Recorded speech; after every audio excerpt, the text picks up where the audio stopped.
Life is pretty good when you're hanging out inside a purple lunchbox. The kind of things that you see inside the purple lunchbox are the kind of things you only see inside the purple lunchbox. But I do have a story that I wish to share with you. I'm not too sure if it's a good story or a bad story. I'll let you decide that once the story's all over.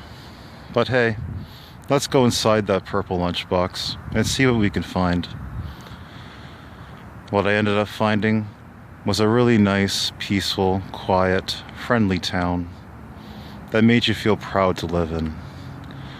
The grass was green without any brown spots or weeds in it.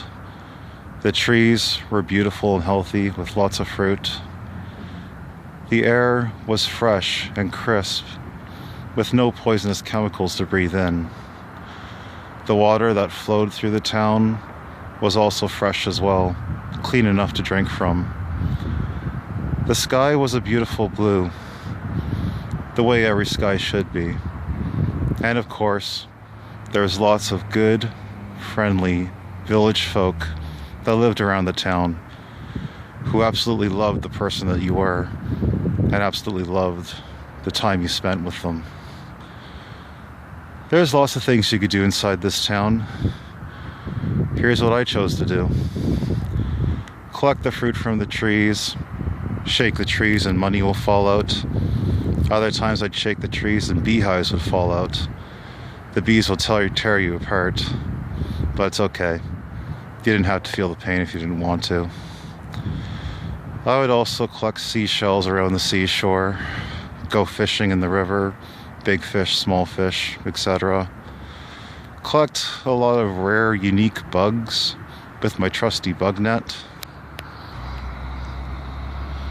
I would also shoot presents out of the sky with my slingshot.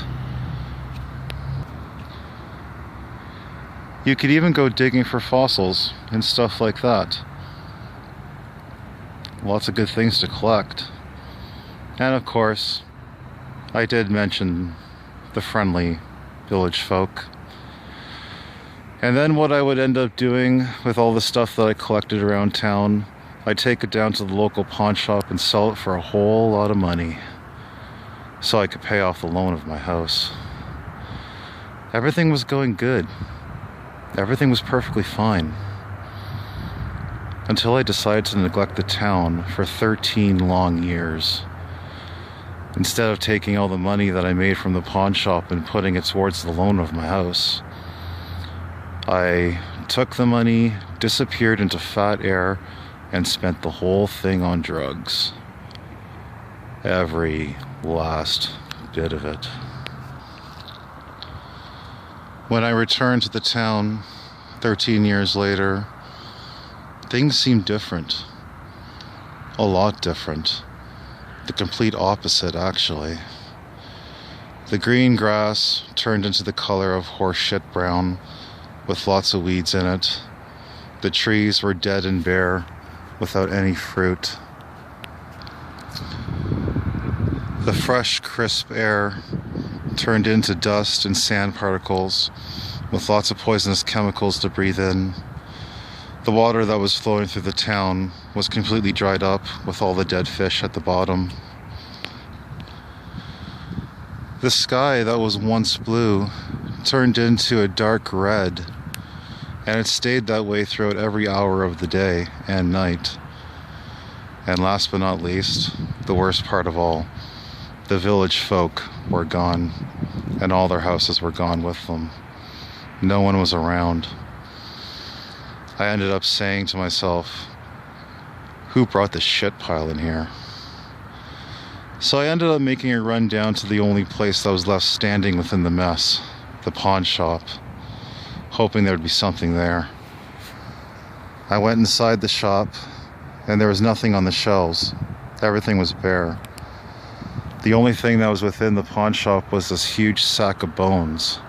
But luckily for me, the sack of bones was able to talk. And here's what he said. Hey, look at you. Haven't seen you here in a long time.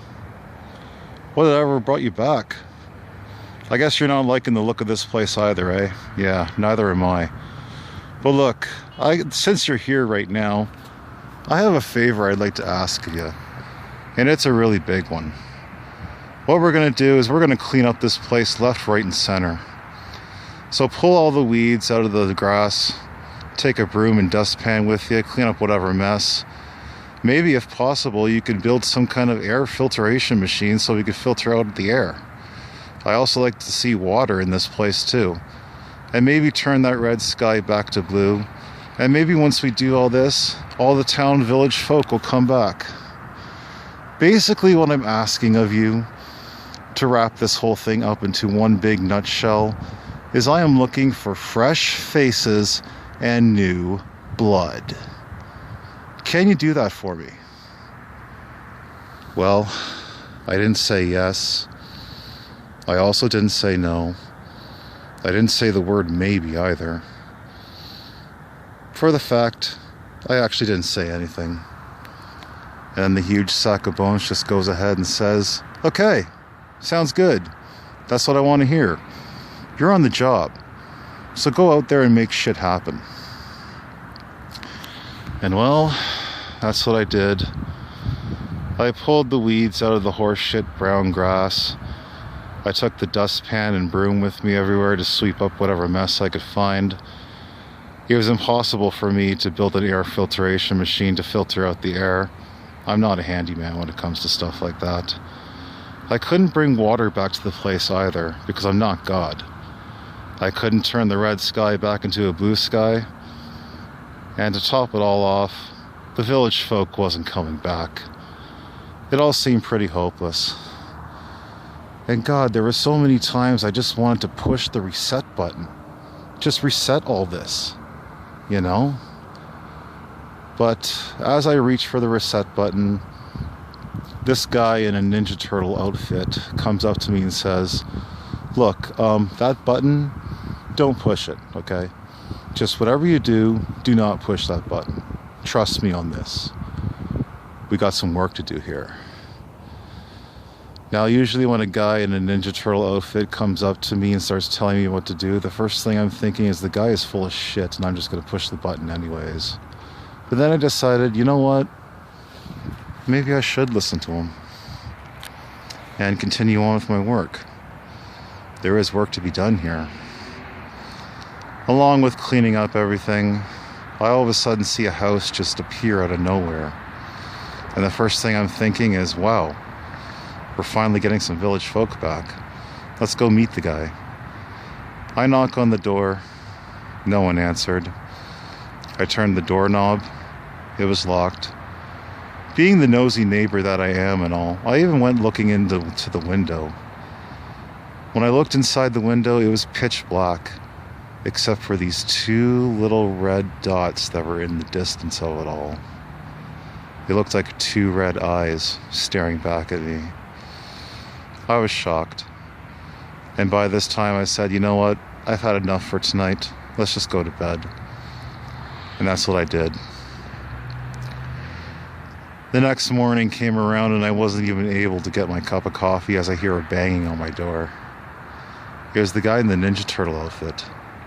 And he said to me, the big guy's here now. Want to see him? I didn't say anything and just went out the door and followed him. As I got closer to the destination, things were getting darker. When I got even closer, things were getting even more darker. Once I got to the location, I met up with what I like to call the world's tallest man. The man was so tall that his head reached the clouds, if there were any clouds in the sky. All I could see in front of me was just this really huge shoe, as the rest of his body was just a shadow because of how tall he was. I sat there waiting for him to say something, but then I waited about 15 minutes and he said nothing. So then I decided to say something. Hi, how are you? I'm the Lost Guru.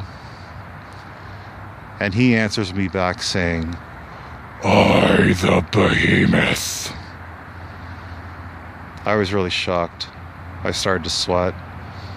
But I continued asking questions like, what brings you here today? What's your business? He answers me again saying, I, the behemoth. By that time I was really shocked and I decided to run for my life. I ran so far and so fast, I tell you. I ran so far to the point where the danger was 20 miles behind me and I kept on running. But then what ends up happening then is the same thing that happens in pretty much every single dream that you have. It all gets sucked up into a big black hole and then disappears. I ended up waking up in a bed in a world called reality. I noticed that the purple lunchbox that was sitting in the corner was gone. And I came to this realization that none of it was real. It was just shit. Non-existent. A fragment of the imagination. So I got out of bed, got my morning coffee, made my prayers to God, and then continued on with my day. And I guess you could really say that the moral of the story is this. Whether you are living in reality or some kind of fantasy land, every single world you have out there is cut down to the bottom line, and that is this. Every single world you have out there is on the constant search for fresh faces and new blood. Have a good night, YouTube. I didn't mean to scare you.